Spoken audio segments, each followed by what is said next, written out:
So hello guys, welcome back to my channel. तो आज हम एक्सप्लेन करने वाले हैं एक ऐसी मूवी को जिसमें एक इंसान रोबोट के साथ इंटीमेट होता है। तो कहानी शुरू करने से पहले हमारे चैनल को सब्सक्राइब करके बेल आइकन को ज़रूर प्रेस करें। तो मूवी का नाम है एक्स मशीन। तो कहानी की शुरुआत होती है और हम देखते हैं एक लड़के को जिसका नाम कैलिब है और जिसे सेलेक्ट किया जाता है दुनिया की पहली आर्टिफिशियल इंटेलिजेंस को टेस्ट करने के लिए। कैलिब को एक हेलीकॉप्टर में बिठाकर उस सीक्रेट जगह पर ले जाया जाता है। पायलट उसे बताता है यहाँ से आगे तुम्हें चल कर जाना होगा। वो नदी के किनारे चलने लगता है। थोड़ा आगे जाकर उसे एक कैबिन नजर आता है। वो बोर्ड के सामने खड़ा हो जाता है। वो बोर्ड उसकी तस्वीर लेता है और उसे एक कार्ड मिलता है जिसमें उसकी फ़ोटो छपी होती है। वो कार्ड को स्कैन करके घर के अंदर चला जाता है और आवाज़ें लगाने लगता है। वैसे घर का इंटीरियर बहुत खूबसूरत है। इसके बाद वो एक आदमी को वर्कआउट करते हुए देखता है। इसका नाम ईथन है और वो कैलिब का बॉस है। ईथन कहता है कि तुम्हारे साथ एक हफ्ता गुजारने में मज़ा आएगा। ईथन उसे कहता है कि हम मालिक नौकर को छोड़कर दोस्तों की तरह कैजुअली बात करेंगे। ईथन उसे बताता है कि तुम्हारे पास जो की कार्ड है उससे कुछ कमरे ओपन होंगे और कुछ नहीं होंगे। जो ओपन होंगे वो तुम्हारे लिए हैं और जो नहीं होंगे वो तुम्हारे लिए नहीं है। ईथन उसे उसका कमरा दिखाने लगता है जो वाकई शानदार होता है। ईथन कैलिब को कहता है कि मैं तुम्हें सब कुछ बताने के लिए बेताब हूँ, लेकिन उससे पहले तुम्हें एक कॉन्ट्रैक्ट साइन करना होगा। कैलिब कॉन्ट्रैक्ट को पढ़ने लगता है। थोड़ा सा सोचने के बाद वो उसे साइन कर देता है। इसके बाद ईथन उसे बताता है कि मैंने दुनिया की सबसे पहली और सबसे बेहतरीन आर्टिफिशियल इंटेलिजेंस बना दी है। वो कैलिब को एआई के पास लेकर जाता है और कैलिब उसे देखने लगता है। वो देखने में एक लड़की जैसी होती है जिसका नाम एवा है और वो कैलिब से बात करने लगती है। एवा कहती है कि मैं ईथन के अलावा कभी किसी से नहीं मिली।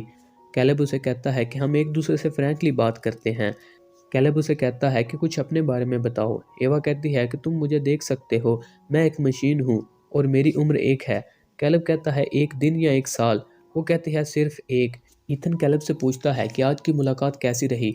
वो कहता है कमाल की, वो बिल्कुल एक जिंदा इंसान की तरह बात करती है। रात को कैलिब अपने कमरे में उसे स्क्रीन पर देख रहा होता है। एवा ड्राइंग बना रही होती है और कैलिब उसे देखने लगता है। वो जो करती है कैलिब उसे एंजॉय करने लगता है। अचानक से पावर कट होता है तो कैलिब घबरा जाता है। वो दरवाज़ा खोलने की कोशिश करता है लेकिन दरवाज़ा नहीं खुलता। इसके बाद पावर रिस्टोर होती है तो दरवाज़ा खुल जाता है। वो कमरे से बाहर आता है और देखने लगता है। वो दीवार पर लगे हुए सारे अजीब से चेहरों को देखने लगता है। वो एक दूसरे कमरे में जाता है और फ़ोन उठाने लगता है। वो अपना की कार्ड डाल रहा होता है तो ईथन की आवाज़ आती है और वो चौंक जाता है। ईथन उसे कहता है तुम्हें फ़ोन का एक्सेस नहीं दिया गया। ईथन उसे कहता है कि अब तुम अपने कमरे में जाओ और सो जाओ, सुबह बात करेंगे। सुबह एक लड़की कैलिब के कमरे में आती है तो कैलिब उठ जाता है। वो लड़की कॉफ़ी रखती है और वहाँ से चली जाती है। ईथन उसे बताता है कि वो मेरी असिस्टेंट है और वो यहाँ के काम करती है। कैलिब ईथन से कहता है कि सिर्फ बातों से एवा का टेस्ट नहीं लिया जा सकता, हमें और तरीकों से इसको जांचना चाहिए। इसके बाद कैलिब एवा से मिलने जाता है तो एवा उसे अपनी ड्राइंग दिखाने लगती है, लेकिन कैलिब को समझ नहीं आता। एवा कैलिब से पूछती है कि मुझे क्या ड्राइंग करना चाहिए। एवा कैलिब से पूछती है कि मुझे क्या ड्राइंग करना चाहिए। कैलिब कहता है कि ये इंटरेस्टिंग होगा कि तुम क्या चुनती हो। वो कहती है कि तुम मेरे दोस्त बनोगे। एवा उससे कहती है तुम अपने बारे में कुछ बताओ। कैलिब उसे अपनी ज़िंदगी के बारे में बताने लगता है। एवा उसकी गर्लफ्रेंड के बारे में पूछती है।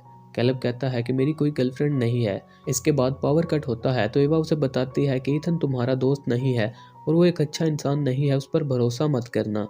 पावर रिस्टोर होता है तो एवा फिर से नॉर्मल होकर बात करने लगती है। रात को जब वो खाना खा रहे होते हैं तो ईथन उससे पूछता है जब पावर कट हुआ तो तुम दोनों ने क्या बात की। सिर्फ वही पार्ट था जो मैंने नहीं देखा।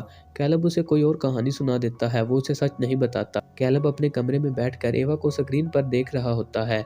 अगली सुबह ईथन उसे अपनी लैब में लेकर जाता है और उसे बताता है कि एक एआई के फेशियल एक्सप्रेशन बनाने के लिए मैंने पूरी दुनिया के सेल फोन को हैक किया था और इसका मैन्युफैक्चर कंपनी को पता था।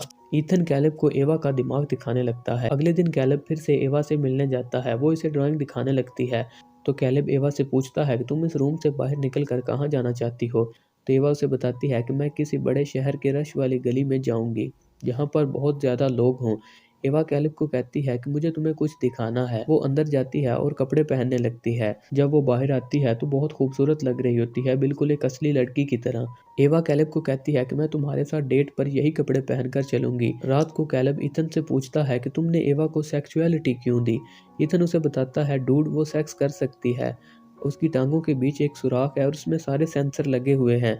वो सेक्स को फील कर सकती है। आसान लफ्जों में अगर तुम एवा के साथ इंटीमेट होगे तो तुम्हें भी मजा आएगा और वो भी पूरे मजे ले सकती है। अगले दिन सुबह कैलब फिर से एवा से मिलने जाता है। वो बात कर रहे होते हैं तो अचानक पावर कट हो जाता है। कैलब उसे पूछता है कि तुमने क्यों कहा ईथन पर भरोसा ना करना।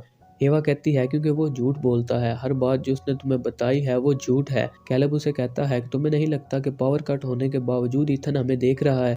कैलब और ईथन एक पहाड़ पर बैठकर बातें कर रहे होते हैं तो कैलब उसे पूछता है कि मैंने कोई कंपटीशन नहीं जीता, बल्कि तुमने मुझे चुना एआई को टेस्ट करने के लिए। वो कहता है कि तुम मेरी कंपनी में बेहतरीन कोडर हो और मुझे लगा कि तुम मुझसे सवाल कर सकते हो, इसीलिए मैंने तुम्हें इस काम के लिए चुना। वो वापस घर आते हैं तो कैलब नहा रहा होता है तो वो स्क्रीन पर देखता है कि ईथन एवा के पास जाता है और उसकी पेंटिंग को फाड़ देता है। कैलब जल्दी से बाहर आता है और ईथन के असिस्टेंट के पास जाता है तो वो कपड़े उतारने लगती है। कैलब कहता है कि इसकी जरूरत नहीं है। ईथन कहता है कि तुम्हें इसके साथ डांस करना चाहिए। वो म्यूजिक लगाता है तो वो नाचने लगती है। ईथन भी इसके साथ डांस करने लगता है। अगले दिन वो बैठकर ड्रिंक कर रहे होते हैं तो ईथन को बहुत चढ़ जाती है। कैलब उसे अपने साथ घर लेकर आता है और वो सो जाता है। कैलब उसका की कार्ड लेता है और उसके कंप्यूटर में कुछ करने लगता है। वो देखने लगता है कि ईथन ने एवा से पहले एआई के साथ कैसा सलूक किया था। वो सारी एआई कमरे से बाहर निकलना चाहती थी लेकिन ईथन ने उन्हें नहीं निकाला, इसीलिए वो डिप्रेशन में आकर खुद को तोड़ने लगती है। कैलब इसके बेडरूम में जाता है तो उसे पता चलता है कि ईथन की असिस्टेंट भी एक रोबोट है जिसे इस तरह से प्रोग्राम किया गया है जो घर के काम करे और ईथन के साथ इंटीमेट हो। वो अपनी जिल्द उतार कर कैलब को अपनी रोबोटिक बॉडी दिखाने लगती है। इसके बाद कैलब को खुद पर शक होने लगता है कि कहीं मैं भी रोबोट तो नहीं। वो खुद को शीशे में देखने लगता है। वो एक रेजर से ब्लेड को निकालता है और अपने हाथ की नस काट लेता है, जिससे खून बहने लगता है। वो इस जख्म को चीर कर देखने लगता है। वो अपने खून को शीशे में लगाता है और जोर से घुसा मारता है। अगले दिन वो एवा से मिलने जाता है तो वो उसे सिग्नल देता है। एवा पावर कट कर देती है। कैलब उसे बताता है कि तुमने जो कहा वो ठीक था। कैलब कहता है कि ईथन तुम्हारी एआई को रिप्रोग्राम करेगा जो तुम्हें मारने जैसा होगा। एवा कहती है कि तुम्हें यहाँ से निकलने में मेरी मदद करनी होगी। कैलब कहता है कि कल मैं ईथन को बहुत ड्रिंक करवाऊंगा और मैं उसका की कार्ड चोरी कर लूंगा, जिसे इस्तेमाल करके हम यहाँ से भाग जाएंगे। ईथन उसे कहता है कि आज तुम्हारा यहाँ पर आखिरी दिन है और कल हेलीकॉप्टर तुम्हें लेने आएगा। तो कैलब उसे कहता है आज तो हमें पार्टी करनी चाहिए। वो उसे पिलाने की बहुत कोशिश करता है लेकिन ईथन उसे मना कर देता है। ईथन उसे अपने कमरे में लेकर जाता है और उसे सारी फुटेज दिखाने लगता है। वो कहता है कि जब मैं एवा से मिलने गया था तो मैंने वहां पर एक सीक्रेट कैमरा लगा दिया था। पावर कट होने के बाद भी मैं तुम दोनों की सारी बातें सुन सकता था। वो उस पर हंसने लगता है। कैलब उसे कहता है कि तुमने मेरा इस्तेमाल किया। तुमने एवा की शक्ल को मेरी पोर्नोग्राफी की हिस्ट्री देकर बनाया ताकि मैं उसे जल्दी अटैच हो सकूं। ईथन उससे बात कर रहा होता है तो अचानक पावर कट होता है। तो कैलब उसे कहता है कि कल मैंने तुम्हारा की कार्ड चुरा कर सिस्टम को रीप्रोग्राम कर दिया। पावर कट होने के बाद दरवाजे बंद नहीं होंगे, बल्कि पावर कट होने के बाद अब दरवाजे खुल जाएंगे। पावर कट होता है तो दरवाजे खुल जाते हैं और एवा बाहर आ जाती है। ईथन कैलब के मुंह पर एक जोरदार घूसा मारता है और वो बेहोश हो जाता है। एवा ईथन के असिस्टेंट रोबोट के कान में कुछ कहने लगती है। वो इसका हाथ पकड़ लेती है। ईथन भी वहां पर आ जाता है। वो एवा को कहता है कि अपने रूम में वापस चले जाओ। एवा कहती है मैं चली गई तो क्या तुम मुझे बाहर जाने दोगे। वो कहता है हाँ। एवा इसकी तरफ बढ़ने लगती है। वो इसका गला दबाने लगती है। वो एवा को गिरा देता है और इसका हाथ तोड़ देता है। वो इसे तोड़ने लगता है तो इसकी असिस्टेंट उसे पीछे से आकर चाकू मार देती है। वो इसके मुंह पर डंबल रॉड मारता है और उसका मुंह टूट जाता है। एवा उसके पीछे से चाकू निकाल कर उसके सीने में घुसा देती है और ईथन मर जाता है। एवा उसके कमरे में जाती है और उसकी अलमारी से दूसरी रोबोट का हाथ निकाल कर अपने साथ जोड़ देती है। इसी तरह वो दूसरे रोबोट की स्किन लेकर अपने ऊपर चिपका लेती है और एक खूबसूरत लड़की बन जाती है। कैलब ईथन के कमरे में बंद हो जाता है क्योंकि ईथन के की कार्ड के बगैर उस कमरे को नहीं खोला जा सकता। एवा ईथन का की कार्ड लेकर वहां से चली जाती है। कैलब अपने की कार्ड से सिस्टम को ऑपरेट करने की कोशिश करता है लेकिन सिस्टम शट डाउन हो जाता है। कैलब निकलने की बहुत कोशिश करता है लेकिन बेकार और एवा हेलीकॉप्टर में बैठकर वहां से निकल जाती है। और मूवी के एंड में हम लोगों की भीड़ वाली एक सड़क को देखते हैं जहां पर एवा चल रही होती है और मूवी वहीं पर खत्म हो जाती है। एक वीडियो को बनाने में बहुत मेहनत लगती है लेकिन आपका एक सब्सक्राइब करना हमें और मोटिवेट करता है, तो चैनल को सब्सक्राइब ज़रूर कर दें।